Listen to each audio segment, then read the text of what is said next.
हम चर्चा कर रहे हैं वो बेन प्रखंड के, नालंदा जिले के बेन प्रखंड के खैरा पंचायत के मुरगामा गांव के।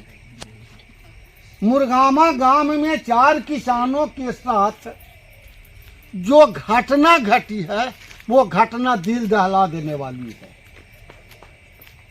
क्योंकि बिहार ही नहीं पूरा देश कृषि प्रधान देश है और उनका जीविकोपार्जन का साधन जो है खेती है जी। और इस खेती में एक तरह से कहिए तो पानी में आग लगाया गया है। जिस धान में पानी था उसमें जो है केमिकल के यूज कर करके 4 किसानों का टारगेट कर करके उसमें केमिकल डाल कर करके धान दवाई को गलाया गया है, जिसके कारण 1.5 एकड़ के लगभग क्षति पहुंची है। जिसके कारण जिस किसान के खेत में धान लगा हुआ था और बहुत आशा संजोगे हुए थे, क्योंकि मोरी बुनने से लेकर के रोपनी और निकौनी का कार्य समाप्त हो गया था, अब केवल धान उबजने का देरी था। ऐसी परिस्थिति में ऐसे असामाजिक तत्व जो दरिंदे हैं जिनको सहन नहीं हुआ और उन्होंने दुश्मनी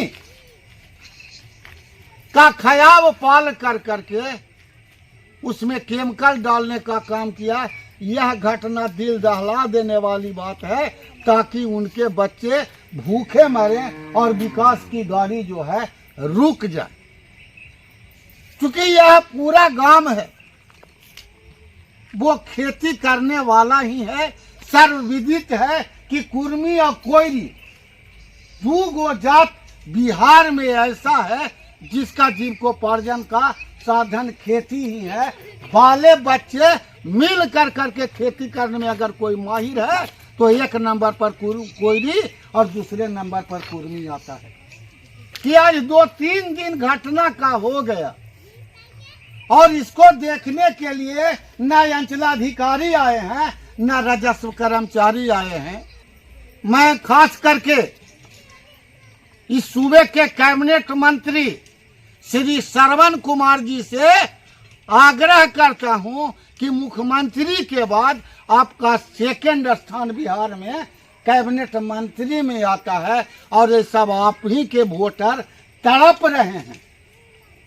आज भूखमरी के कगार पर जाने के हैं, इसलिए आप खुद सारे खेत पर आ करके उसको मुआयना करिए और मुआयना कर करके उसको मुआवजा दिलाने का काम करिए। यह हम राज्य सरकार से मांग करते हैं और बेन के अंचलाधिकारी जमीन पर आए, राजस्व कर्मचारी आए और तमाम मिल कर करके रिपोर्ट तैयार करके सरकार को सौंपे कि इतनी की क्षति हुई है ताकि इनको मुआवजा मिल सके। चलिए अब हम उन लोगों से मिलाते हैं जिनके दिल पर क्या बीत रहा होगा, जिनका धान गला है। आइए अब उनसे मिलाते हैं। आपका क्या नाम है सर? विद्याभूषण। विद्याभूषण जी, आपका कितना धान का क्षति हुआ है? 6-7 कट्ठा पूरा गल गया है। हाँ, तो पूरा गल। इस बारे में आपको और कुछ कहना है? और क्या कहें, इस वक्त मुआवजा मिलना चाहिए। मुआवजा मिलना चाहिए।